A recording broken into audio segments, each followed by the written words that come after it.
अक्षरा ने हैरानी से कहा, तुमने इसे खत्म कर लिया, ये कैसे संभव है? उसने एनर्जी में ग्रेजुएट किया था, इसलिए उसे काम की डिफिकल्टी का पूरा पता था। यही वजह थी कि उसे अजीब नहीं लगा जब सया ने कहा कि डॉक्टर साउथ को और टाइम चाहिए और उसने अभी तक उसे सोल्यूशन नहीं दिया। अक्षरा इतनी जल्दी कैसे खत्म कर सकती थी?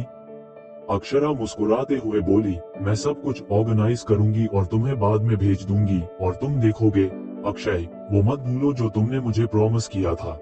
ये कहकर वह ग्रुप 1 के ऑफिस में चली गई। जैसे ही वह अंदर गई, उसके ग्रुप के सदस्य उसे घेरने लगे। लकी ने अक्षरा की ओर देखा। अक्षरा, क्या उसने तुम्हें फिर से डॉक्टर साउथ के साथ नीचा दिखाया? बाकी सदस्य तुरंत बोले, मिस मल्होत्रा, उसे सीरियसली मत लो। बिल्कुल, तुम्हारी उम्र में इतनी टैलेंट होना ही तुम्हें टॉप नॉच बनाता है। डॉक्टर साउथ से अपनी तुलना मत करो, तुम पहले से ही अमेजिंग हो। कबीर अपने ऑफिस से बाहर आया। ऐसा लगता था कि वह पिछले रात कंपनी में ही रुका था। उसने अक्षरा की ओर देखा और कहा, डोंट वरी, मैंने सारी रात जागकर एक रफ सोल्यूशन निकाला। अगर हम आज थोड़ा और मेहनत करें, तो भले ही हम पूरा सोल्यूशन न दे सकें, कम से कम एक सजेशन तो दे सकते हैं। अक्षरा ने मुस्कुराते हुए कहा, धन्यवाद, लेकिन ये जरूरी नहीं है, मैंने इसे पहले ही खत्म कर दिया है। कबीर ने हाथ लहराया, तुम्हें अब इस बारे में चिंता करने की जरूरत नहीं है, मैं बात करूंगा। क्या? उसकी आंखें आश्चर्य में फैल गईं, तुमने खत्म कर दिया? बाकी लोग भी उसे अविश्वास में देखने लगे। मिस मल्होत्रा, तुमने अभी क्या कहा? क्या मैं थकान के कारण भ्रांति देख रहा हूँ? लकी ने हंसते हुए कहा, अक्षरा, तुम हमारे साथ मजाक मत करो। अक्षरा हंसते हुए बोली, मैं एक ईमेल भेजने वाली हूँ और सभी को सेंड कर दूंगी। वो अपने ऑफिस में अपने लैपटॉप के साथ चली गई। जैसे ही वो अंदर गई, उसके ग्रुप के सदस्य उसे घेरने लगे। उन्होंने तुरंत अक्षरा द्वारा भेजा गया ईमेल देखा। सभी ने अटैचमेंट डाउनलोड किए और खोले। उसके सॉल्यूशन ने उन्हें हैरान कर दिया। एक पल के लिए ऑफिस में सन्नाटा छा गया। जब सभी सॉल्यूशन पढ़ने में व्यस्त हो गए, अक्षरा चुपके से ऑफिस छोड़कर छत पर चली गई। अपना काम पूरा करने के बाद वह रिहान से मिलने गई ताकि वह न्यूरोलॉजी की किताब ले सके। उसने बूढ़ी मिसेज सिन के लिए मेडिसिन बनाने के बारे में नहीं भूला था। छत पर ऑफिस के अंदर रिहान कुछ डॉक्यूमेंट चेक कर रहा था जब डेविस अचानक अंदर आया। बॉस, मिस मल्होत्रा आपसे मिलना चाहती है। उसने रुका, उसके हाथ में कलम ने कागज पर एक निशान छोड़ा। उसने गहरी सांस ली। आओ। जब अक्षरा अंदर गई तो उसने देखा कि रिहान चुपचाप वहां बैठा था। उसने ऊपर नहीं देखा और धीरे से कहा, मुझे R&D डिपार्टमेंट के बारे में पता है। अगर तुम लोग सोल्यूशन नहीं ढूंढ पाते तो कोई बात नहीं, कंपनी के पास तुम्हारे कानूनी अधिकारों की रक्षा के लिए एक पूरा सेट है। अक्षरा ने मुस्कुराते हुए कहा, मैं यहाँ R&D डिपार्टमेंट के मुद्दों के लिए नहीं आई, मैं तुम्हारे बारे में सोच रही थी। उसकी आवाज बीच में रुक गई और अचानक गले में खुजली होने लगी। रिहान ने धीरे से देखा और कहा, मैंने तुम्हारी किताब के बारे में सोच रहा था जो लाइब्रेरी से है। रिहान ने गहरी सांस ली लेकिन अंदर से थोड़ा उदास महसूस किया। उसने अपने डेस्क से वह किताब उठाई और अक्षरा को दी। जब उसने इसे लिया तो उसने हल्के से कहा, अगली बार अपनी बात को बीच में मत रोको। अक्षरा खुशी खुशी किताब ले ली, उसकी अजीब टिप्पणी को नजरअंदाज करते हुए, और बोली, ठीक है, धन्यवाद। फिर वो मुड़ी और जाने लगी। जैसे ही वो कमरे से बाहर गई, रिहान ने अपनी नजरें गिरा दी। उसने हल्की हंसी में कहा, दिलचस्प बात यह है कि अक्षरा ने कार में किसको दिल में नहीं लिया, जबकि वो इसके बारे में 2 दिन से सोच रहा था। इसके अलावा अक्षरा का एक बॉयफ्रेंड था। रिहान ने अपनी सामान्य शांति और संयम को फिर से प्राप्त कर लिया। अब जब R&D का काम पूरा हो गया था, अक्षरा पूरी तरह से आराम कर गई और पूरे दिन अल्जाइमर रोग पर शोध करती रही। जैसे ही ऑफिस में समय समाप्त होने वाला था, वहां हलचल शुरू हो गई। R&D डिपार्टमेंट का डायरेक्टर और एक गुस्से में अक्षय अंदर आए। कबीर ने अभी अभी अक्षरा के सोल्यूशन को चेक किया था और कोई समस्या नहीं पाई थी। उसने उत्साह से निदेशक को बताया, हमारी कंपनी ने इस बार सच में सोने की खान पाई है। अक्षरा का सोल्यूशन डॉक्टर साउथ के बराबर होगा। निदेशक ने कहा, यह सुनकर अच्छा लगा, लेकिन हमें सावधान रहना होगा। अक्षय ने मुस्कुराते हुए कहा, हाँ, तुम सही हो, वे एक जैसे हैं। शुरुआत में कबीर ने उसके मतलब को नहीं समझा। हाँ, वो डॉक्टर साउथ के बराबर है। जैसे ही उसने कहा, वो अचानक ठिठक गया। तुम्हारा क्या मतलब है? मेरा मतलब है, उसने डॉक्टर साउथ का सोल्यूशन चुराया, अक्षय ने कहा। अक्षय ने कहा, दोपहर में मुझे डॉक्टर साउथ का सोल्यूशन मिला और ये तुम्हारे सोल्यूशन के लगभग समान है। मैं सोच रहा था कि तुम इतनी शांत कैसे हो और यह पता चला कि तुम्हारे पास ये था। क्या तुमने सोचा कि तुमने डॉक्टर साउथ से पहले अपना ईमेल भेजकर इसे अपना बना लिया? अक्षरा मल्होत्रा, तुम कितनी मासूम हो। तुमने क्या सोचा कि तुम डॉक्टर साउथ के सॉल्यूशन को लिटिल बीट चेंज कर दोगी तो हम नहीं बता पाएंगे? तुमने डॉक्टर साउथ की सोल्यूशन चोरी करने की हिम्मत कैसे की? कबीर ने कहा, यहाँ कोई गलतफहमी होनी चाहिए। अक्षरा ने हमारे साथ कंपनी में काम किया है, कुछ सामग्री तो हमारे द्वारा भी पूरी की गई थी। हालांकि यह भाग केवल पूरे सोल्यूशन का 20% था। ये सुनकर अक्षय ने कहा, गलतफहमी किस बात की? दोनों सोल्यूशन एक जैसे हैं। क्या तुम कहना चाहते हो कि अक्षरा ने डॉक्टर साउथ से नहीं बल्कि डॉक्टर साउथ ने अक्षरा से चुराया? क्या तुम सोचते हो कि यह संभव है? एक सम्मानित डॉक्टोरल स्कॉलर और एक अंडरग्रेजुएट के बीच ये स्पष्ट था कि कौन अधिक विश्वसनीय था। कबीर चुप हो गया। अक्षरा ने उनकी बातचीत सुनते हुए कहा, क्या कोई तीसरी संभावना नहीं हो सकती? निदेशक थोड़ी देर के लिए स्टन रह गया। तीसरी संभावना क्या है? लेकिन अक्षय ने कहा, अक्षरा, यहाँ बहाने मत बनाओ। मैं तुम्हें सलाह देता हूँ कि तुम अपनी गलतियों को स्वीकार करो। कंपनी तुम्हारी पहली गलती के लिए तुम्हें थोड़ी दया दिखा सकती है। कबीर तुरंत उसकी ओर देखने लगा। अक्षरा, हमें समझाओ, ये सब क्या हो रहा है? अक्षरा ने उत्तर दिया, तीसरी संभावना यह है कि डॉक्टर साउथ की योजना कभी भी अक्षय के हाथ में नहीं आई। वो मुझे बदनाम कर रहा है। ये सुनकर कबीर ने गुस्से में अक्षय को घूरा। अक्षय, हालांकि उसकी प्रतिक्रिया पर आश्चर्यचकित था। उसने हंसते हुए कहा, जब हम स्कूल में थे मुझे नहीं पता था कि तुम इतनी चालाक हो। निश्चित रूप से मैं तुम्हें ठोस सबूत के बिना आरोपित नहीं करूंगा। कबीर ने पूछा, क्या सबूत? अक्षय ने अपना फोन निकाला, एक स्क्रीनशॉट खोला और कबीर को दिया। ये योजना है जो डॉक्टर साउथ ने सया को पिछली रात भेजी थी। सया एक समस्या के कारण देरी हो गई और उसने इसे दोपहर में मुझे फॉरवर्ड किया। समय के अनुसार डॉक्टर साउथ की सबमिशन अक्षरा से पहले थी। अगर यह चीजों को स्पष्ट करने के लिए पर्याप्त नहीं है तो मेरे पास एक गवाह भी है। अक्षरा ने अपनी आंखें छोटी की। ये पता चला कि अपराधी अक्षय नहीं बल्कि सया थी। उसने ध्यान से सोचा। पिछले रात काम के बाद वह हॉस्पिटल में इनपेशेंट डिपार्टमेंट की दूसरी मंजिल से गुजरी। उस समय मिसेज मल्होत्रा टेस्ट के लिए गई थी और सया को पेट में दर्द था। इसलिए अक्षरा ने मिसेज मल्होत्रा के साथ जाने का फैसला किया। लेकिन सया को उसके कंप्यूटर का पासवर्ड कैसे पता चला? अक्षरा ने अपनी मुठियां थोड़ी सी कस ली। अब कुछ कहने को नहीं है ना? अक्षय ने ठंडी हंसी में कहा, यह घटना वास्तव में शर्मनाक है। कंपनी को अक्षरा के साथ सख्ती से निपटना चाहिए। अगर जरूरत पड़ी तो हम पुलिस को भी बुला सकते हैं। आखिरकार उसने डॉक्टर साउथ के शोध की चोरी करने की हिम्मत की। अगर डॉक्टर साउथ को इसके बारे में पता चला तो मुझे डर है कि वह कभी भी हॉटन ग्रुप के साथ काम नहीं करेगा। निदेशक ने जल्दी से कहा, यह स्कैंडल कंपनी के लिए भी हानिकारक है। आइए इसे पुलिस में रिपोर्ट करने से रोकें। प्रशासनिक डिपार्टमेंट पहले ही दिन के लिए जा चुका है। इस तरह हम सोमवार की सुबह सभी सबूत प्रशासनिक डिपार्टमेंट को सौंप देंगे और देखेंगे कि वे क्या निर्णय लेते हैं। अक्षय ने विरोध नहीं किया। उसने अक्षरा को देखा और कहा, अगले 2 दिन सोचने में बिताओ। अगर तुम अपनी गलती समझती हो तो तुम मेरे पास आ सकती हो। अगर तुम्हारा माफी मांगना सच्चा है तो मैं इस मामले को सार्वजनिक नहीं करने पर विचार कर सकता हूं और इसे एक छोटी गलती के रूप में मान सकता हूं। लेकिन निश्चित रूप से अगर तुम नहीं पछताओगी तो हमारे अतीत को याद मत करना। ये कहकर वह और निदेशक बाहर चले गए। जब दोनों लोग चले गए तो ग्रुप 1 के सदस्य अक्षरा के चारों ओर इकट्ठा हो गए। यहाँ कोई गलतफहमी होनी चाहिए। मिस मल्होत्रा, क्या तुमने समीर से मदद मांगी थी? अक्षरा को यह देखकर अच्छा लगा कि टीम ने उसे दोष नहीं दिया। चिंता मत करो, मैं अपनी बेगुनाही साबित कर दूंगी। अगर उसने अपनी असली पहचान उजागर की और स्थिति को समझाया तो सभी गलतफहमियां दूर हो जाएंगी। हालांकि कबीर ने पिछली बार उस पर विश्वास नहीं किया था।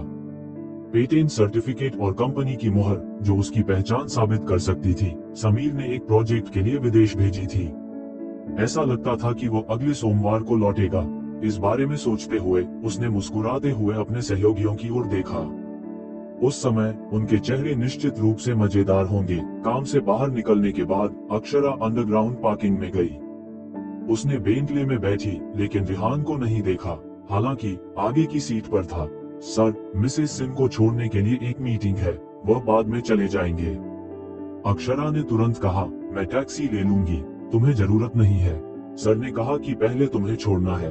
डेविस ने ड्राइवर को कार शुरू करने का निर्देश दिया और उसने उसे ध्यान से देखा।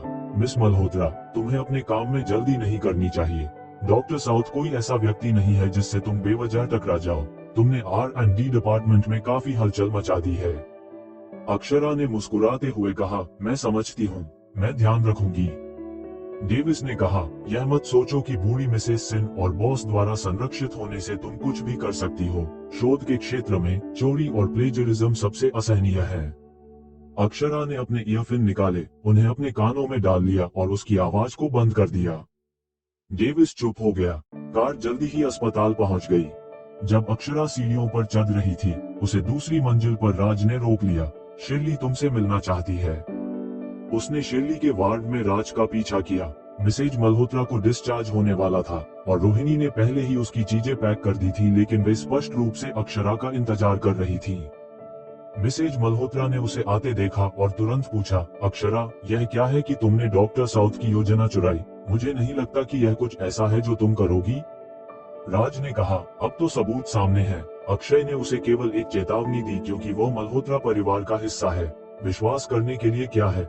मैंने पहले ही कहा था कि अंजलि का खून उसके अंदर है, वो अच्छी इंसान नहीं हो सकती। मिसेज मल्होत्रा ने गुस्से में कहा, राज, तुम चुप रहो।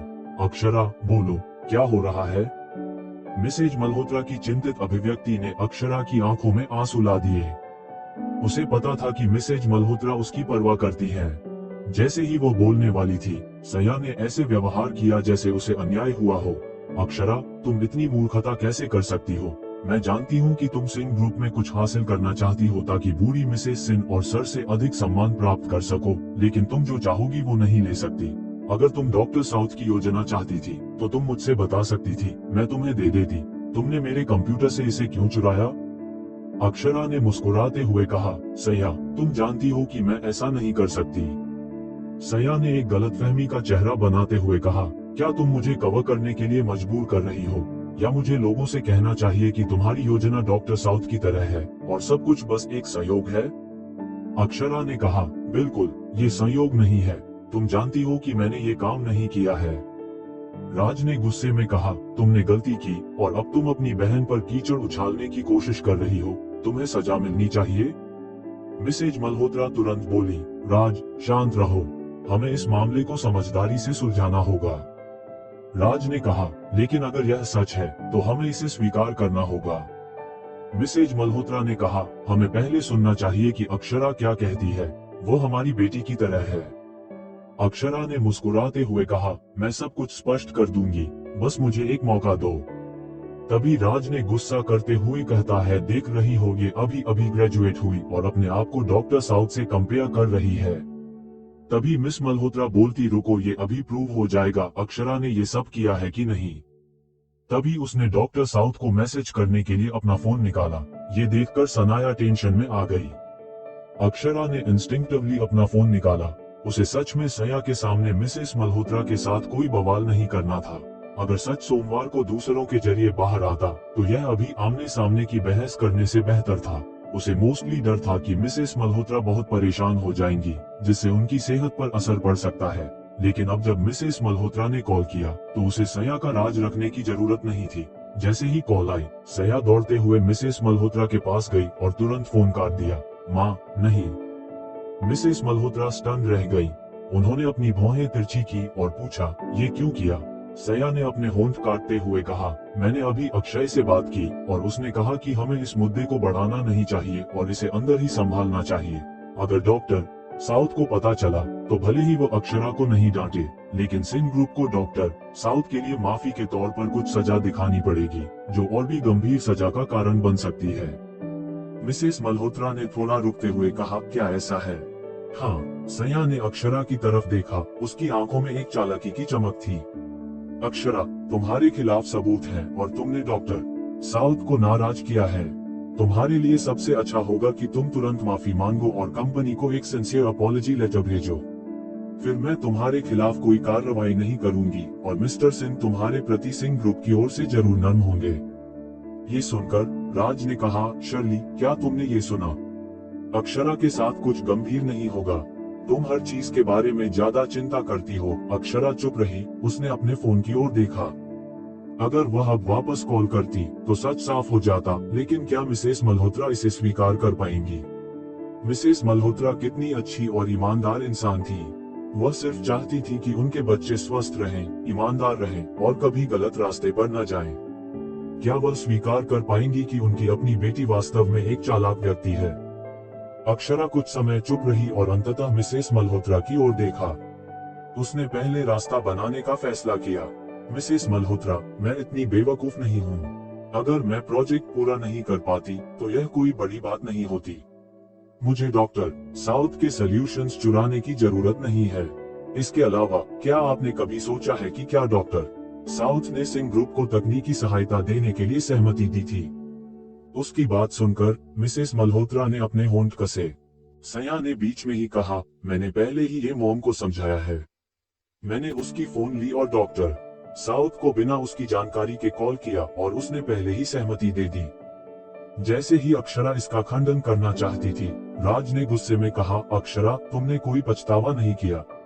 शर्ली ने तुम्हारी इतनी परवाह की और फिर भी तुम अपनी बहन पर आरोप लगाने की हिम्मत कर रही हो। उसने दरवाजे की ओर इशारा किया। बाहर जाओ। अक्षरा ने मिसेस मल्होत्रा को एक लंबे समय तक देखा कि वह थोड़ी परेशान लग रही है, स्पष्ट रूप से उसे नहीं मान रही है। अक्षरा ने साइड किया, मुड़ी और कमरे से बाहर चली गई। उसकी बातें मिसेस मल्होत्रा को सोचने का और मौका देंगी और यह एक वफा का काम भी करेगी। जब सच सोमवार को सामने आएगा तो उम्मीद है कि मिसेस मल्होत्रा बहुत भावनात्मक रूप से प्रभावित नहीं होंगी। जब अक्षरा कमरे से बाहर गई तो उसने पीछे कुछ हलचल सुनी। मुड़कर देखा तो सया उसके पीछे दौड़ रही थी। सया की आंखों में चमक थी। अक्षरा, सिंह ग्रुप वास्तव में इस मामले को बढ़ाना नहीं चाहती। मैं सुझाव देती हूँ कि तुम खुद ही रिजाइन कर दो। इस तरह ये सब खत्म हो जाएगा। अक्षरा हंस पड़ी। सया ने उसका सॉल्यूशन चुराया था और अब वो निश्चित रूप से चीजों को जल्दी शांत करना चाहती थी। एक ठंडी आवाज में उसने कहा, हम दोनों जानते हैं कि किसने किसका सॉल्यूशन चुराया। यहाँ कोई दिखावा करने की जरूरत नहीं है। ये सुनकर सया ने अपने गाल ऊपर किए। बिल्कुल, तुमने मेरा सॉल्यूशन चुराया। इसके लिए बहुत सबूत है। तुम इससे इनकार नहीं कर सकती। सया की आंखों में कोई पछतावा नहीं देखकर अक्षरा ने जवाब दिया, क्या तुम सोचती हो कि तुमने अपने निशान छुपा लिए? सया की आंखों में एक ठंडी चमक आई। क्या तुम डॉक्टर साउथ का जिक्र कर रही हो? क्या तुम उम्मीद करती हो कि डॉक्टर साउथ इस मुद्दे का सामना खुद करेगा? अक्षरा, तुम कितनी मासूम हो। ये छोटा मुद्दा डॉक्टर साउथ को परेशान नहीं करेगा। इसका मतलब था कि डॉक्टर साउथ इस स्थिति से पूरी तरह अनजान थे और न ही कोई उनके सामने इसे लाएगा। अक्षरा को ये दोष उठाना ही होगा। अगर अक्षरा खुद डॉक्टर साउथ नहीं होती तो उसे एक कमजोर स्थिति में रखा जा सकता था।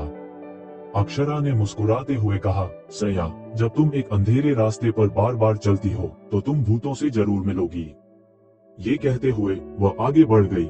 सया के चेहरे पर मुस्कान धीरे धीरे गायब हो गई। सनाया ने सोचा उसका मतलब क्या था। रेहान वास्तव में एक मीटिंग में था। रात 8 बजे मीटिंग खत्म होने के बाद वह कॉन्फ्रेंस रूम से बाहर आया और एक छिपे हुए व्यक्ति को देखा। वह कबीर था। जब उसने कॉन्फ्रेंस रूम का दरवाजा खोला तो वह पास आया। रेहान, मुझे तुमसे एक मदद चाहिए। रेहान ने नहीं रुका और लिफ्ट की ओर बढ़ा। बताओ। कबीर ने चारों ओर देखा कि मीटिंग के अन्य लोग थोड़ी दूरी पर हैं और वो उनके बात नहीं सुन सकते, तो फिर उसने शॉर्ट में आज ऑफिस यही क्या हुआ ये बताया। अंत में उसने कहा, अक्षरा अभी हाल ही में ग्रेजुएट हुई है और कुछ उपलब्धियां हासिल करने की कोशिश में भटक गई है। वैसे भी कंपनी को कोई नुकसान नहीं हुआ। क्या तुम इसे नरमी से संभाल सकते हो? रेहान लिफ्ट में गया और अंडरग्राउंड पार्किंग के लिए बटन दबाया। देखते हुए कि रेहान प्रतिक्रिया नहीं दे रहा था, कबीर ने कहा, रेहान, मैंने तुमसे पहले कभी मदद नहीं मांगी, लेकिन अक्षरा एक रेयर टैलेंट है। मैं सच में नहीं देख सकता कि वो अपनी करियर को इस तरह बर्बाद करे। रेहान ने उसे ठंडी नजर से देखा। उसकी गहरी आंखों में कोई गर्मी नहीं थी। क्या तुम सच में सोचते हो कि उसने डॉक्टर साउथ का सॉल्यूशन चुराया? कबीर स्टन रह गया। लिफ्ट आ गई। रेहान बाहर निकला और सीधे अपनी कार की ओर बढ़ा। पीछे की मिरर में डेविस ने अपने बॉस के चेहरे का भाव देखा और सावधानी से पूछा, बॉस, क्या तुम सोचते हो कि अक्षरा ने चुराया नहीं? लेकिन अगर ऐसा है तो क्या डॉक्टर साउथ ने उससे चुराया? रेहान ने ऊपर देखा और उसे ग्लांस किया लेकिन कुछ नहीं कहा। डेविस ने खुद से कहा, तुम उसे काफी भरोसा करते हो। रेहान अपने सीट पर पीछे झुक गया, अपने विचारों में खो गया। यह नहीं था कि उसने उस पर भरोसा किया, लेकिन उसका अक्षरा पर अटूट भरोसा था, जिससे उसे यकीन था कि वह चोरी नहीं करेगी, न ही उसे इसकी जरूरत होगी। जहां तक उसके सॉल्यूशन का डॉक्टर साउथ के समान होने का सवाल था, क्या ये समीर का मामला था? उसे याद आया कि अक्षरा का एक बॉयफ्रेंड था और दोनों शादी के लिए जल्दी में थे। क्या वो आदमी समीर था? कार जल्दी ही अस्पताल पहुंच गई। रेहान कार से बाहर निकला और बिल्डिंग में चला गया। ठीक उसी समय उसने अक्षरा को आते देखा।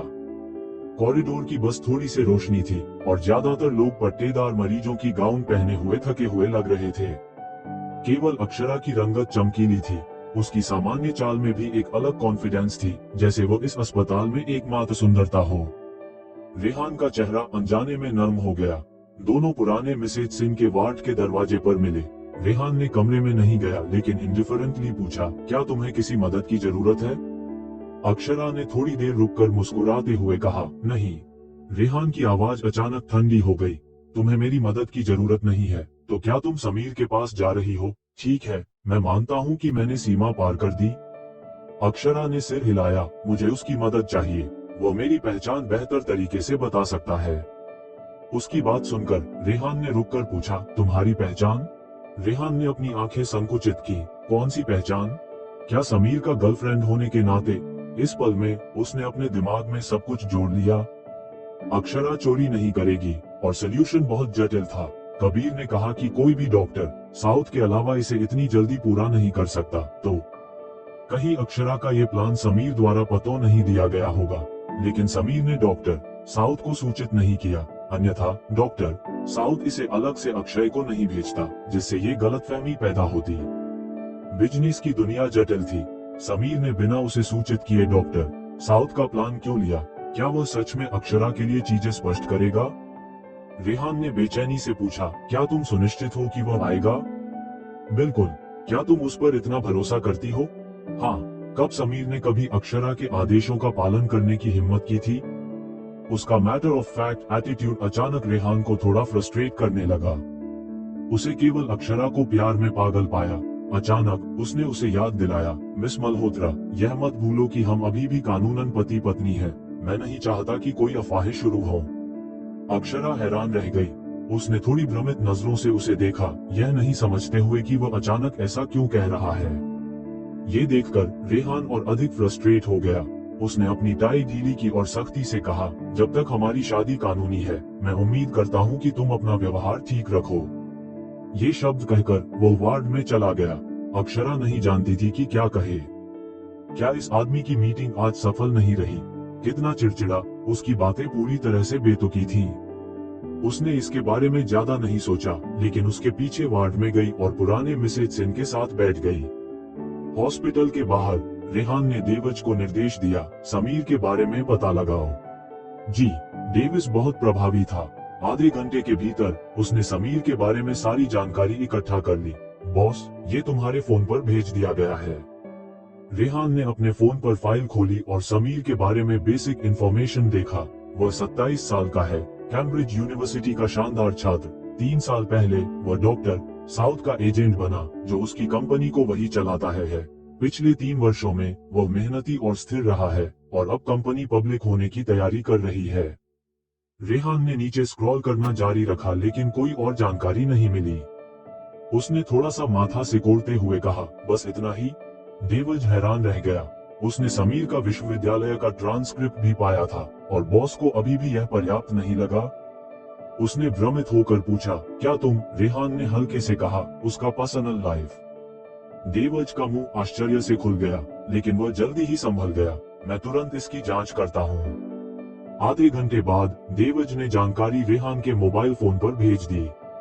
समीर प्लेबॉय था और हर 3 महीने में गर्लफ्रेंड बदलता था। उसकी पूर्व गर्लफ्रेंडों ने उसके लिए केवल प्रशंसा की।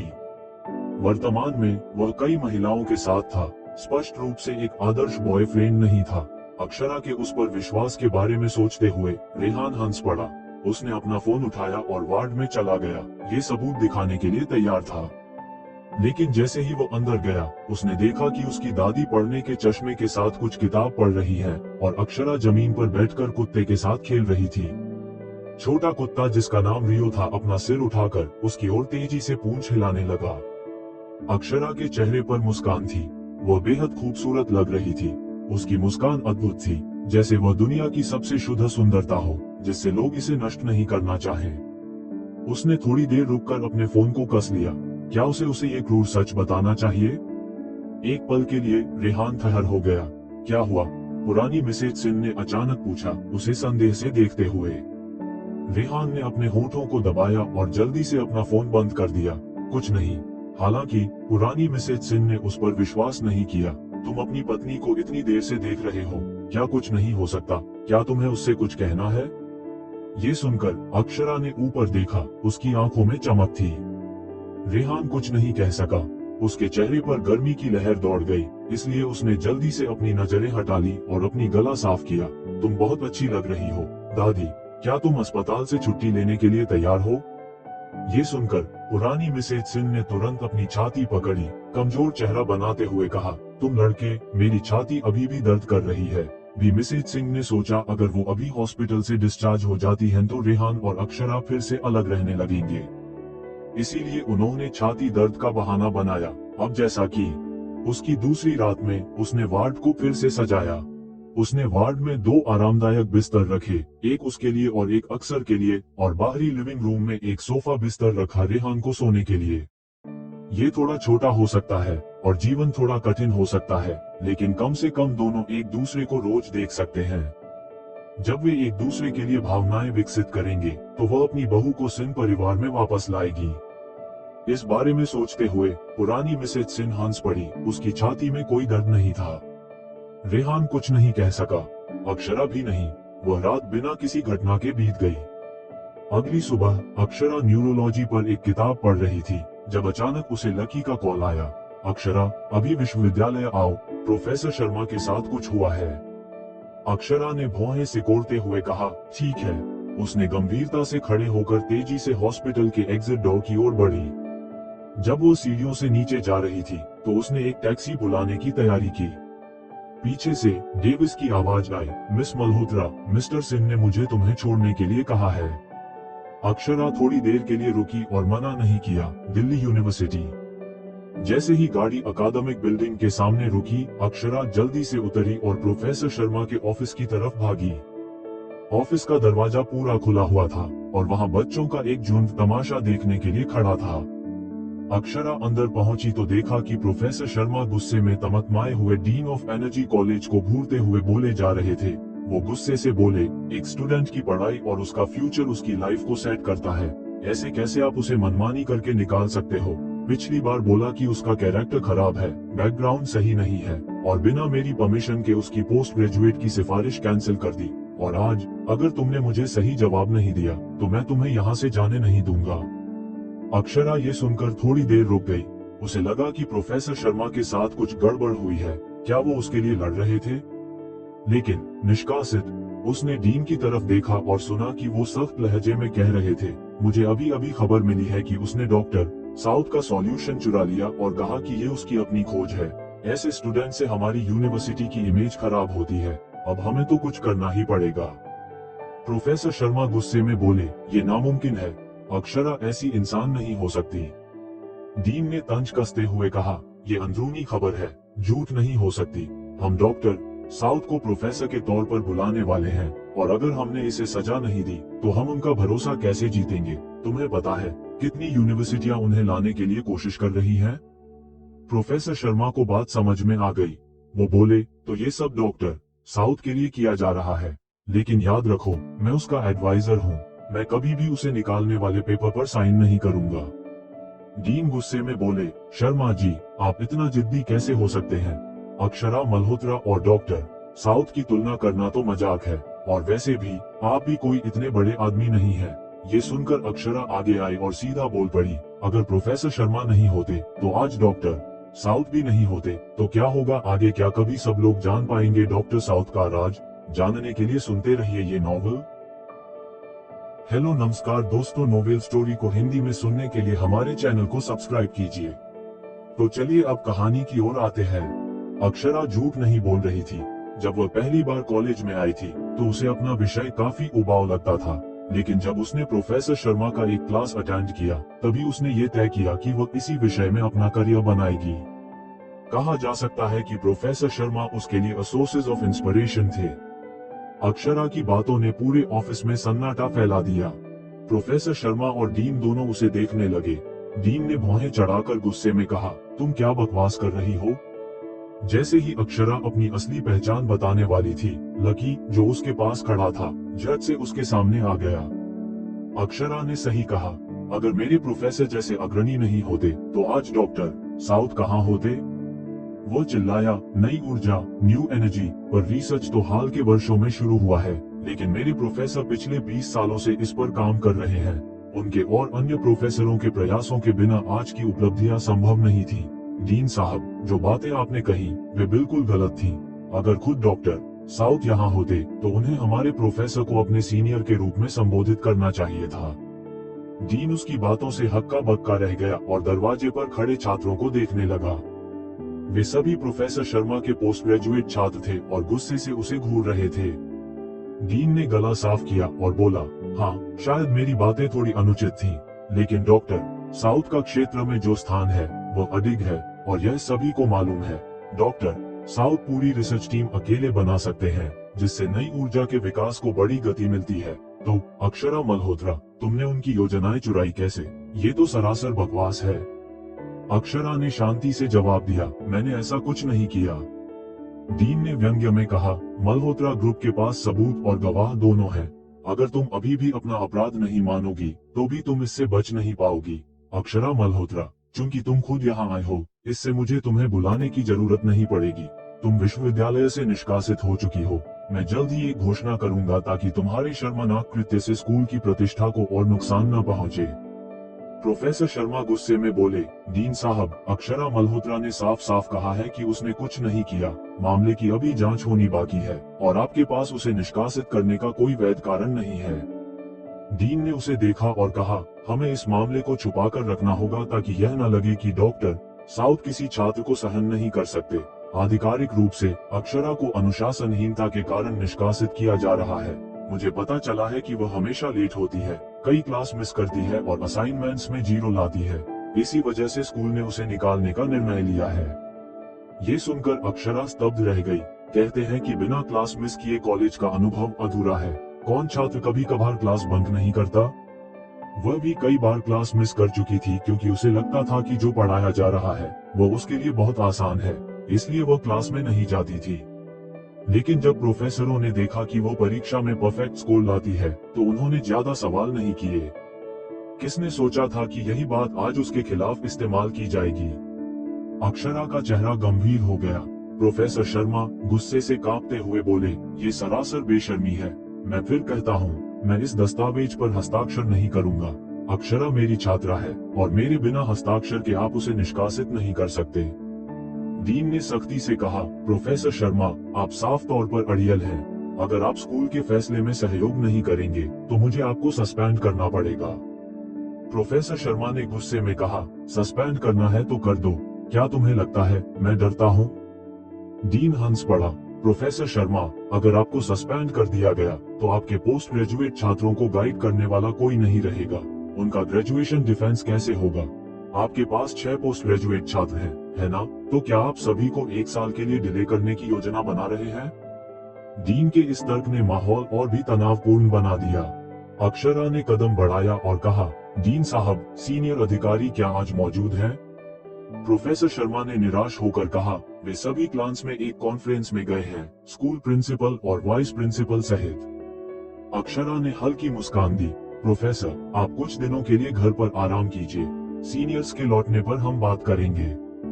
डीन के इस तर्क ने प्रोफेसर शर्मा को असमंजस में डाल दिया। वो अपने पोस्ट ग्रेजुएट छात्रों को देख रहे थे। उनमें से कुछ ने नौकरियां हासिल कर ली थी और ग्रेजुएशन सर्टिफिकेट के इंतजार में थे। कुछ ने सगाई कर ली थी और शादी के लिए ग्रेजुएशन का इंतजार कर रहे थे। लेकिन उन्हें यकीन था कि वो इस दस्तावेज पर हस्ताक्षर नहीं कर सकते। सच को झूठ और झूठ को सच बनाना उनके लिए संभव नहीं था। पोस्ट ग्रेजुएट छात्रों को देखकर उन्होंने भारी मन से कहा, तुम सब चिंता मत करो।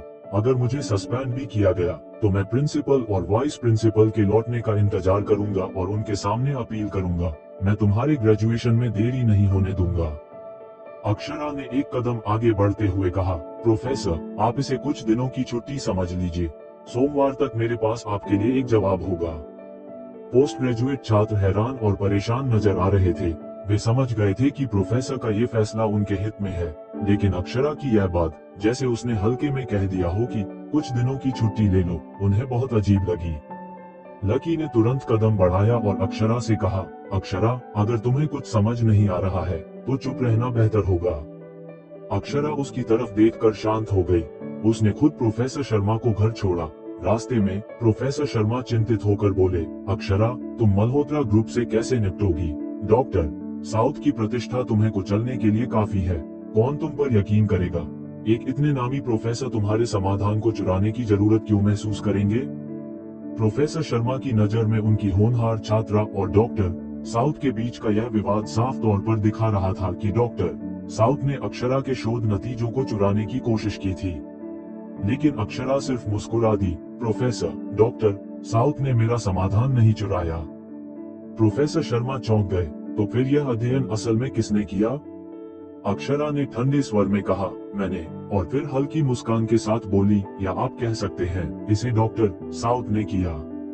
अक्षरा ने प्रोफेसर शर्मा को घर छोड़ा और फिर अस्पताल लौट आए। अस्पताल में वह ज्यादातर समय पुराने मिस्टर सिंह के साथ वार्ड में बिताती थी। रेहान बाहरी ऑफिस में काम कर रहा था। डेविस उसके पास खड़ा था और धीरे धीरे यूनिवर्सिटी में हुए घटनाक्रम की बातें कर रहा था। फिर उसने फुसफुसाते हुए कहा, मैडम मल्होत्रा का ठंडा रवैया पूरे कैंपस में चर्चा का विषय बन गया है। लोग इंटरनल नेटवर्क पर उनकी खूब आलोचना कर रहे हैं। इसके बाद उसने अपना फोन रेहान को दे दिया। दिल्ली यूनिवर्सिटी के सोशल मीडिया पर यह घटना हॉट टॉपिक बन गई थी और हर कोई इसे लेकर चर्चा कर रहा था। मुझे समझ नहीं आता कि प्रोफेसर शर्मा उस निकम्मी लड़की का बचाव क्यों कर रहे हैं। उसने डॉक्टर साउथ का रिसर्च चुरा लिया, उसे तो निकाल देना चाहिए। उसे रखने का क्या मतलब? ये तो बस समस्या खड़ी कर रही है। मैं पूरी तरह सहमत हूँ। कुछ लोग इस मामले को लेकर उसे कोस रहे थे, तो कुछ उसकी दूसरी बातों को लेकर भी निंदा कर रहे थे। चोरी साबित नहीं हुई है और प्रोफेसर शर्मा का उसे बचाना समझ में आता है। मैं उस समय वहां था और प्रोफेसर शर्मा के फैसले की इज्जत करता हूं, लेकिन इससे मेरा एक खास फ्रेंड से नफरत करना बंद नहीं होता। प्रोफेसर ने उसके लिए बलिदान दिया और उसने कोई आभार व्यक्त नहीं किया। उल्टा कह दिया कि प्रोफेसर घर जाएं और कुछ दिन की छुट्टी लें। ये ठंडे और निर्दयी रवैये जैसा है, मानो प्रोफेसर का बलिदान उसकी नजर में कोई मायने ही नहीं रखता। मैं भी उस समय वहां था और मुझे लगता है कि ये इंसान बहुत बेशर्म है। प्रोफेसर शर्मा के ग्रेजुएट छात्रों को वाकई बदकिस्मत समझना चाहिए जो इसे अपना क्लासमेट मानते हैं। जैसे जैसे रेहान पढ़ता गया, उसका चेहरा और गहरा होता गया। आखिर में उसने फोन डेविस की तरफ फेंकते हुए कहा, मुझे एक मुहावरे का एक कथन याद आ गया, जब गांव का कुत्ता भौंकता है तो बाकी के कुत्ते बिना वजह जाने ही उसका अनुसरण करने लगते हैं। डेविस को समझ नहीं आया कि क्या कहे। क्या तीखी जुबान थी। वो उन बेवकूफ और भोले कॉलेज छात्रों की तुलना कुत्तों से कर रहा था। डेविस ने अनायास ही कहा, अगर मैडम मल्होत्रा ने ये आलोचनाएं देखी तो शायद उन्हें बुरा लगेगा, है ना? ये सुनते ही रेहान थोड़ा रुका और संकोच से पूछा, तुम्हें लगता है कि वो यूनिवर्सिटी के सोशल मीडिया को पढ़ने की जहमत उठाएंगी? डेविस ने मुस्कुराते हुए कहा, बॉस, मैडम मल्होत्रा अभी हाल ही में ग्रेजुएट हुई हैं। उनकी उम्र में कौन नहीं गॉसिप देखने के लिए स्कूल नेटवर्क चेक करता? रेहान ने ठंडे स्वर में जवाब दिया, मैं नहीं। डेविस ने सोचा, क्योंकि आप एक बूढ़े आदमी की तरह बिहेव करते हैं, इंटरनेट से पूरी तरह कटे हुए। उसने खांसते हुए कहा, आजकल के नौजवानों को ऑनलाइन रहना पसंद है। ये सुनकर रेहान ने सिर उठाया और वार्ड के दरवाजे पर लगे कांच के जरिए अंदर झांक कर देखा। मौसम धीरे धीरे ठंडा हो रहा था। अक्षरा ने कैमल के कलर की शर्ट पहनी हुई थी और सोफे पर आराम से टिककर किताब पढ़ रही थी। उसके माथे पर कुछ बाल बिखरे हुए थे जिन्हें उसने पीछे किया। उसकी काली घनी जुल्फों के बीच से उसकी पतली गोरी गर्दन का हिस्सा दिख रहा था। वह गहरी और ध्यानपूर्ण लग रही थी। धूप फर्श पर पड़ी थी जहां एक कुत्ता गोल होकर सो रहा था। ये दृश्य शांति और सुकून का एहसास दिला रहा था। कुछ देर बाद अक्षरा थोड़ी थकी हुई लगने लगी। उसने किताब नीचे रखी, खिंचाई की और अपना फोन उठाने लगी। रेहान अचानक खड़ा हुआ और कुछ ही कदमों में दरवाजे तक पहुंचकर उसे खोल दिया। कमरे के दोनों लोग उसकी तरफ देखने लगे। पुराने मिस्टर सिंह ने चश्मा एडजस्ट करते हुए उसे हैरानी से देखा। बेटा, क्या बात है? रेहान ने अपने होंठ सिकोड़े और अक्षरा की तरफ देखते हुए कहा, मैडम मल्होत्रा, आज बाहर का मौसम अच्छा है, क्या आप मेरी दादी को थोड़ा धूप में घुमाने ले जाएंगी? अक्षरा ने खिड़की के बाहर देखा और सिर हिला दिया। उसने धीरे से पिल्ले को उठाया और मिस्टर सिंह को बाहर ले जाने में मदद की। थोड़ी ही देर में तीनों अस्पताल के पार्क में पहुंचे और एक बेंच ढूंढकर मिस्टर सिंह को बैठा दिया। अक्षरा दूर झील को देखते हुए कहीं खो गई। वो अभी अभी पढ़ी हुई न्यूरोलॉजी की जानकारी को पचाने की कोशिश कर रही थी। तभी एक धीमी आवाज उसके कानों में आई, मैडम मल्होत्रा, क्या आप अक्सर ऑनलाइन जाती हैं? अक्षरा ने चौंक कर रेहान की तरफ देखा। रेहान ने आज काले रंग के कपड़े पहने थे और उनके कस्टम फिट कपड़े उनके ठंडे अंदाज और संयमित व्यक्तित्व को और उभार रहे थे। वो उसे देख नहीं रहा था, उसका चेहरा भावहीन था। ऐसा लग रहा था जैसे ये बस हल्की फुल्की बातचीत हो। अक्षरा ने लापरवाही से जवाब दिया, मुझे ज्यादा पसंद नहीं। रेहान ने सिर हिलाया। अक्षरा फिर मिस्टर सिंह की तरफ देखने लगी। कई दिनों में उसने रेहान को थोड़ा जान लिया था। वह कम बोलने वाला इंसान था, तो इस छोटी बातचीत के बाद वो शायद कुछ और ना कहे। पर ठीक तभी उसने फिर कहा, आजकल बहुत से लोग बेचैन हैं। इंटरनेट पर गुमनाम होकर वे अपनी नाराजगी और असंतोष निकालना पसंद करते हैं। इंटरनेट एक ऐसा लॉलेस प्लेस है जो लोगों के दिलों की बुराई को बढ़ावा देता है। तुम्हें इंटरनेट पर लिखी बातों को दिल पर लेने की जरूरत नहीं है। अक्षरा को समझ नहीं आया कि वह ये बातें क्यों कह रहा है। तभी उसका फोन वाइब्रेट हुआ। उसने देखा, ये समीर का व्हाट्सएप मैसेज था। अक्षरा, कुछ दिनों तक यूनिवर्सिटी नेटवर्क पर मत जाना। कुछ स्टूडेंट्स बस एक दूसरे की नकल कर रहे हैं और उनकी बातें बहुत कठोर हैं। अक्षरा को थोड़ी हैरानी हुई। उसे समझ में आया कि रेहान ये सब क्यों कह रहा था। उसने फोन नीचे रखा और मुस्कुराते हुए बोली, मिस्टर सिंह, चिंता मत कीजिए। इंटरनेट की बातें मुझे चोट नहीं पहुंचा सकती। रेहान थोड़ा असहज हुआ और फिर अपनी सामान्य मुद्रा में लौट आया। मैं तो सिर्फ इस बात से डर रहा था कि इसका मेरी दादी पर असर न पड़े। अक्षरा हल्के से हंस पड़ी। उसकी हंसी ने रेहान को असहज कर दिया। वह खड़ा हुआ और शांत चेहरे से बोला, मुझे अभी और काम है, मैं अपनी दादी को आपके भरोसे छोड़ता हूँ। ठीक है। वापस वार्ड में पहुंचकर रेहान ने कहा, सोमवार सुबह की मीटिंग कैंसिल कर दो। डेविस हैरानी से बोला, पर सर, वो हमारी मल्टीनेशनल मीटिंग है।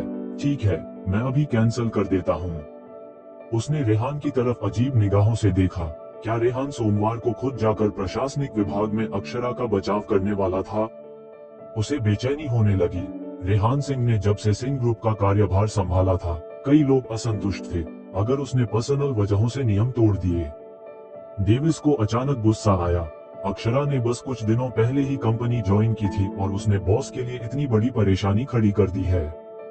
अक्षरा ने वॉक से लौटकर देखा कि डेविस उसे अजीब नजरों से देख रहा था, लेकिन उसने ज्यादा ध्यान नहीं दिया और अपने काम में लग गई। जल्द ही सोमवार का दिन आ गया।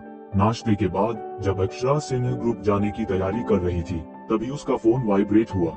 ये समीर का मैसेज था। बॉस, प्लेन सही समय पर लैंड कर गया। मैं अभी सिंह ग्रुप पहुंचने वाला हूँ। अक्षरा ने गहरी सांस ली और तैयार होकर निकल पड़ी। उसे पता था कि आज ऑफिस में माहौल कुछ अलग रहेगा। अक्षरा और रेहान सिंह ग्रुप पहुंचे, रेहान की बेंटले में। जैसे ही वे गाड़ी से बाहर निकले, रेहान ने अचानक पूछा, क्या समीर सही समय पर पहुंचेगा? अक्षरा ने जवाब दिया, मुझे लगता है, हाँ। रेहान ने होठों को भींचते हुए बात जारी रखी, असल में मेरे पास समीर के बारे में कुछ जानकारी है। आज के मामलों से निपटने के बाद मैं तुम्हें बताऊंगा। वो समीर की औरतों से जुड़े अफेयर के बारे में बताने की योजना बना रहा था। लंबे दर्द से अच्छा है कि एक बार का दर्द सह लिया जाए, उसने सोचा। अक्षरा ने उसे आश्चर्य से देखा। ठीक है। वो गाड़ी से उतरी और लिफ्ट की तरफ बढ़ी। जैसे ही वो लिफ्ट तक पहुंची, उसने कुछ सहकर्मियों को फुसफुसाते हुए सुना तुमने रिसर्च एंड डेवलपमेंट डिपार्टमेंट में किसी ने आइडिया चोरी किए हैं? कौन? कोई तो हद पार कर रहा है। कितनी हिम्मत है। मुझे लगता है कि नई इंटर्न है। वो तभी ऐसा कर सकती है अगर उसके पास कंपनी में कोई बड़ा कनेक्शन हो। कैसा कनेक्शन? किसी ने ऊपर की ओर इशारा किया। सुना है, उसका कनेक्शन उनसे है और इसीलिए उसे आर्यन की टीम में रखा गया है। वो बंदा दबंग है। पिछले महीने से सभी सीनियर नर्वस हैं। क्या वो खुलेआम अपनी इंटर्न की रक्षा करेगा? क्या उसे ये डर नहीं है कि व्यक्तिगत मामलों को काम में मिलाने से उसकी छवि खराब हो जाएगी? उसकी परवाह नहीं है। बचपन में दिल्ली में वो एक छोटे तानाशाह जैसा था। इतने सालों बाद अगर वो एक इंटर्न का पक्ष ले भी ले तो कोई बड़ी बात नहीं है। कंपनी के अपने नियम कानून हैं। अगर उसने मनमानी की तो सब लोग गुस्से में आ जाएंगे। वो तो युवा है, उसे इन बातों की फिक्र नहीं है। लेकिन अक्षय तो और भी छोटा है। देखो, उसने कंपनी के लिए कौन कौन से लोग लाए। डॉक्टर साउथ जैसे एक्सपर्ट को लाना कोई आसान बात नहीं थी। अब उसकी इंटर्न को देखो, दोनों के बीच तुलना करो तो साफ है कि अक्षय ज्यादा भरोसेमंद है। बिल्कुल सही, जैसे पिता वैसा बेटा। उसके पिता ने हमेशा मेहनत और ईमानदारी से काम किया, वैसे उनके पिता तो खुद ग्राउंड लेवल से ऊपर उठे थे। तो उन्हें वो पद क्यों नहीं मिला? वो उनसे छीन लिया गया? अक्षरा ने पहले तो इन बातों पर ध्यान नहीं दिया। आखिरकार उसे पता था कि इस मामले में लोग उसकी पीठ पीछे बातें करेंगे, लेकिन उसने नहीं सोचा था कि बात रेहान तक पहुंच जाएगी। उसने आंखें सिकोड़ ली। मिडिल स्कूल से काम कर रही होने के कारण अक्षरा को ऑफिस की राजनीति की समझ थी। उसने तुरंत अंदाजा लगाया कि कोई इस आग को हवा दे रहा है और रेहान की साख खराब करने की योजना बना रहा है। उसने देखा कि इस बातचीत को शुरू करने वाला आर्यन था, जो ग्रुप 2 का एक रिसर्चर और अक्षय का करीबी आदमी था। अक्षरा को वो खबर याद आई जो समीर ने उसे खोज कर दी थी। सिंह परिवार की पहली शाखा दोबारा ताकत हासिल करना चाहती थी। उसे पिछली बार वहां जाते समय रेहान और अक्षय के पिता के बीच तनाव का अंदाजा हुआ था। अक्षय इस मुद्दे का इस्तेमाल करके कंपनी के एम्प्लॉय को भड़काना चाहता था। भले ही इससे रेहान को कोई वास्तविक नुकसान न पहुंचे, लेकिन यह उसकी प्रतिष्ठा को जरूर चोट पहुंचा सकता था। अक्षरा ने हल्की मुस्कान दी। वो आगे बढ़ी और शांत स्वर में बोली, मुझ पर गॉसिप करना ठीक है, लेकिन बॉस के बारे में अफवाहें फैलाने से पहले क्या आपको यह नहीं देखना चाहिए कि आसपास कोई सीसीटीवी कैमरा है या नहीं? जैसे ही उसने ये कहा, सभी लोग तुरंत अपने आसपास कैमरे देखने लगे। कैमरे न देखकर उन्होंने राहत की सांस ली। फिर एहसास हुआ कि उनके साथ मजाक हुआ है। सबने अक्षरा की तरफ घूरा। तुम कौन हो? अक्षरा कुछ कहती, इससे पहले आर्यन बोला, आओ मैं तुम्हें इनसे मिलवाता हूँ। ये रिसर्च एंड डेवलपमेंट डिपार्टमेंट की नई इंटर्न है। आर्यन ने मुस्कुराते कहा, मिस मालहोत्रा का बॉस से बहुत करीबी रिश्ता है। आइडिया चोरी का अपराध तो बड़ा है, लेकिन अब सबूत पक्के हैं। फिर भी वो ऐसे ऑफिस में आ रही है जैसे कुछ हुआ ही नहीं। इतना सुनते ही सभी की नजरें अक्षरा पर टिक गई। ऑफिस के सभी कर्मचारी मेहनती थे। अगर एक दिन उनका काम कोई चुरा लेता तो वे भी गुस्से में होते। लेकिन अक्षरा इन तीखी नजरों से नहीं घबराई। उसने उल्टा सवाल किया, मैं रेहान के करीब हूँ? आर्यन ने तुरंत कहा, अब इनकार मत करो। तुम्हें खुद डेविस ने रिसर्च एंड डेवलपमेंट डिपार्टमेंट में छोड़ा। हमारी टीम ने खुद देखा था। ये कहते हुए उसने नकली सहानुभूति जताते हुए कहा, भले ही रेहान तुम्हें सपोर्ट कर रहा हो, तुम्हें डॉक्टर साउथ के विचार चुराने की गलती नहीं करनी चाहिए थी। जानते हो डॉक्टर साउथ का हमारे डिपार्टमेंट में क्या महत्व है? हमारे वाइस प्रेसिडेंट अक्षय सिंह ने उन्हें बुलाने के लिए कितनी मेहनत की। अगर इस घटना की वजह से डॉक्टर साउथ चले गए तो रेहान भी पूरे डिपार्टमेंट के गुस्से को झेल नहीं पाएंगे। सभी ने तुरंत सिर हिलाया, लेकिन अक्षरा अचानक हंस पड़ी। तुम्हें गलतफहमी हुई है। मैं बस रेहान को जानती हूँ। उन्होंने हमेशा लो प्रोफाइल रखा है और मेरे जैसे नए लोगों को कंपनी में लेकर कोई शोर नहीं मचाया। आर्यन चौंका, मैंने क्या गलत समझा? तभी लिफ्ट आ गई और सभी लोग अंदर चले गए। उन्हें पता नहीं चला कि रेहान और डेविस पास ही खड़े थे और उनकी पूरी बातचीत सुन चुके थे। जबकि रेहान के चेहरे पर कोई भाव नहीं था, डेविस का चेहरा तुरंत गुस्से से लाल हो गया। जैसा सोचा था, कोई अक्षरा के मामले को लेकर बॉस के खिलाफ साजिश रच रहा था। लेकिन यहाँ अक्षरा ने आरोपों को टालने के बजाय सारा ध्यान अपने बॉस की ओर खींच लिया। डेविस गुस्से में बुदबुदाया, बॉस आपने सुना? वो खुलेआम कह रही है कि उसका आपसे कनेक्शन है। अब हर कोई आपके बारे में बातें कर रहा है। उसे इससे क्या फायदा होगा? कितनी बेवकूफी है। रेहान ने अपनी आंखें थोड़ी सिकोड़ ली। उनके गंभीर चेहरे पर कोई बदलाव नहीं आया। वह आगे देखते हुए हल्के स्वर में बोले, सिर्फ कमजोर ही जनमत से प्रभावित होते हैं। ये कहते हुए उन्होंने अपने कपड़े ठीक किए और सीईओ के लिए बनी एक्सक्लूसिव लिफ्ट में चले गए। डेविस ने गहरी सांस ली और उनका पीछा करते हुए अंदर चला गया। लिफ्ट के अंदर रेहान ने ठंडे स्वर में कहा, एडमिनिस्ट्रेटिव डिपार्टमेंट चलो। डेविस जानता था कि रेहान का फैसला नहीं बदलेगा। उसने बटन दबाया और भारी मन से सिर झुका लिया। लिफ्ट का दरवाजा खुला। अब इस चोरी के मामले पर पर्दा उठने वाला था। अक्षरा जैसे ही लिफ्ट से बाहर निकली, उसने ग्रुप 1 की ओर कदम बढ़ाए। सिर्फ 2 कदम चली थी कि पीछे से आर्यन की आवाज आई, मिस मालहोत्रा, मैं नहीं जानता कि आपका मिस्टर सिंह के साथ क्या रिश्ता है, लेकिन आपको ये तो समझना चाहिए कि उनकी कंपनी में अच्छी छवि नहीं है। हो सकता है कि वो हमारे बॉस भी ना बन पाए, इसलिए मेरी सलाह है कि आप वाइस प्रेसिडेंट सिंह को नाराज ना करें। आर्यन अक्षय का करीबी था और उसने कई मीटिंग्स के दौरान महसूस किया था कि अक्षय के दिल में अक्षरा के लिए कुछ है। उसने धीमे स्वर में कहा, अगर आप वाइस प्रेसिडेंट सिंह के साथ हो जाएं, तो आपकी जिंदगी आसान हो जाएगी। कम से कम वो आपके सामने आने वाली समस्याओं को सुलझाने का तरीका जानते हैं। अक्षरा ने उसकी बात का जवाब देने के बजाय उसे एक ठंडी निगाह से देखा और सीधे ग्रुप 1 के अंदर चली गई। सोमवार की सुबह वीकेंड के बाद अक्सर लोग मुश्किल से टाइम पर ऑफिस पहुंचते हैं, लेकिन आज ग्रुप 1 के सभी सदस्य पहले से ही वहां मौजूद थे। सब रेस्ट एरिया में बैठे थे और उनकी चिंतित नजरें कभी काबीर पर जाती तो कभी लकी पर। काबीर का चेहरा गुस्से से भरा हुआ था।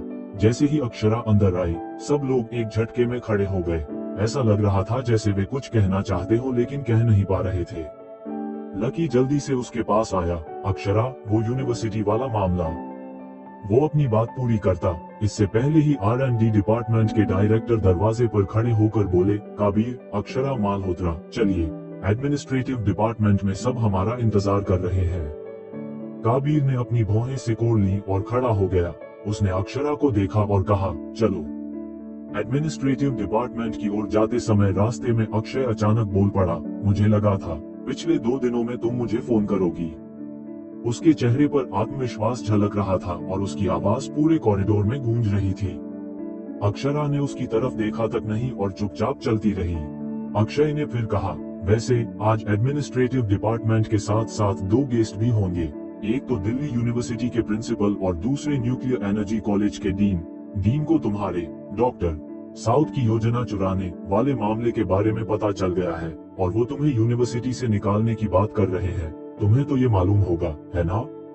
ये सुनकर काबीर ने ठंडी हंसी के साथ कहा, अक्षय सिंह, मुझे याद है कि तुम भी उसी यूनिवर्सिटी से हो। सही कहा ना? हर बात पर टीचर के पास भागना जरूरी है क्या? अब तक दूध छूटना बाकी है?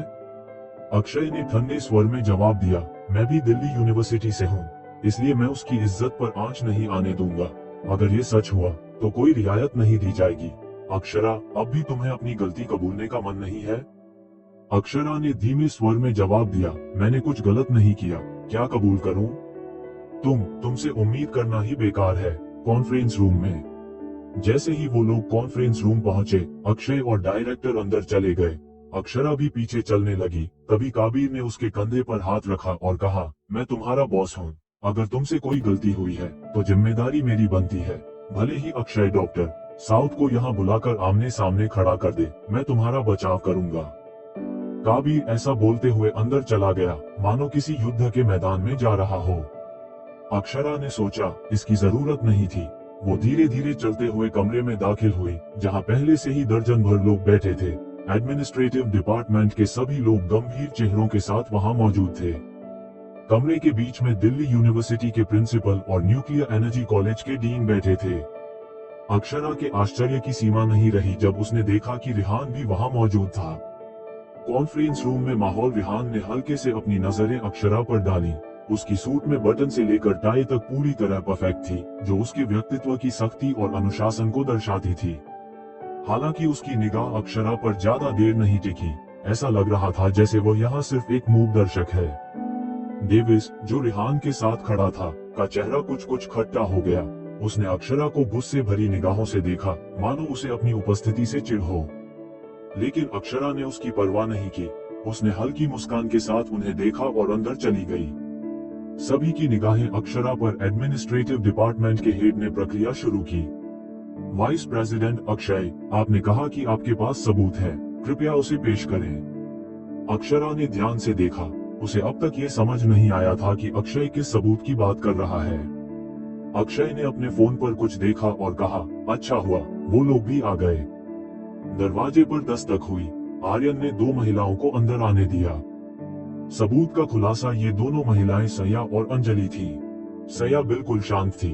उसने आत्मविश्वास के साथ अक्षय की ओर देखा और बोली, नमस्ते वाइस प्रेसिडेंट सिंह। वहीं अंजलि थोड़ी डरी हुई लग रही थी। उसने इधर उधर देखा और फिर एक डरावनी मुस्कान दी। अक्षय ने अंजलि की ओर इशारा करते हुए कहा, यही है मेरा सबूत। उसने सभी को संबोधित करते हुए कहा, मैं आप सबको इनसे मिलवाना चाहूंगा। ये है अक्षरा मालहोत्रा की मां। कमरे में सन्नाटा छा गया। सभी की निगाहें अक्षरा पर टिक गईं। काबिर ने धीरे से अक्षरा से पूछा, क्या ये सच है? अक्षरा ने अपने जबड़े भींच लिए और चुप रही। तभी अंजलि अचानक आगे बढ़ी और रोने जैसी आवाज में बोली, अक्षरा, हमारी योजना पकड़ी गई। मुझे नहीं पता था कि वार्ड में कैमरे लगे हैं। अब उनके पास सबूत है। Video proof. सया ने बड़ी चालाकी से अपनी पेन ड्राइव निकाली और उसे कंप्यूटर में लगाया। स्क्रीन पर वीडियो चलने लगा। इस वीडियो में अंजलि को सया की मां के वार्ड में चोरी छिपे घुसते हुए दिखाया गया। उसने लैपटॉप खोला, उसमें एक यूएसबी डिवाइस डाला और कुछ डेटा चुराया। सया ने भारी सांस ली और कहा, मैंने ये कैमरा सिर्फ ये रिकॉर्ड करने के लिए लगाया था कि डॉक्टर मेरी मां को दवाई कब देते हैं। मुझे नहीं पता था कि ये सब रिकॉर्ड हो जाएगा। अक्षरा, तुम्हारी मां ने ये सब क्यों किया? ड्रामे की चरम सीमा। अंजलि तुरंत रोने लगी। उसने हाथ जोड़कर कहा, ये मेरी गलती है। अक्षरा को इस बारे में कुछ नहीं पता। मैं उसे इतनी मेहनत करते हुए नहीं देख सकती थी, इसलिए मैंने ये कदम उठाया। इसमें अक्षरा का कोई दोष नहीं है। मैं माफी चाहती हूँ। मेरी बच्ची अभी अभी ग्रेजुएट हुई है और खुद को साबित करना चाहती थी। एक माँ होने के नाते मैं उसकी हालत देख नहीं पाए। फिर अंजलि सबके सामने घुटनों के बल बैठ गई और रोते हुए बोली, मैं आप सबसे गुजारिश करती हूँ, अक्षरा को माफ कर दीजिए। उसे सजा मत दीजिए। अगर सजा देनी है तो मुझे दीजिए, लेकिन प्लीज पुलिस को मत बुलाइए। मेरी बेटी को एक और मौका दीजिए। सभी का हृदय पिघला। अंजलि की हालत देखकर कमरे में मौजूद लोग भारी सांसें भरने लगे। किसी ने कहा, माँ का प्यार सच में ऐसा ही होता है। अक्षय ने ठंडी हंसी के साथ कहा, अक्षरा, अब सबूत तुम्हारे सामने है। अब क्या कहना है? सया ने एक कोने में खड़े होकर मुस्कुराते हुए ये सब देखा। उसे पता था कि अंजलि के बयान के बाद मामला पूरी तरह से पक्का हो गया है। अक्षरा का जवाब। सभी की निगाहें अक्षरा पर थी, लेकिन वह पूरी तरह शांत खड़ी थी। उसने अपनी आंखें नीचे झुका ली और अपने फोन पर व्हाट्सएप मैसेज चेक करने लगी। वो मैसेज समीर का था। बॉस, मैं पहुंचने वाला हूं। क्या समीर अक्षरा की मदद कर पाएगा? अक्षरा इस झूठे इल्जाम से कैसे बचेगी? जानने के लिए अगले भाग का इंतजार करें और सुनते रहिए ये नॉवल जिसका नाम है heartless billionaire and his mysterious wife.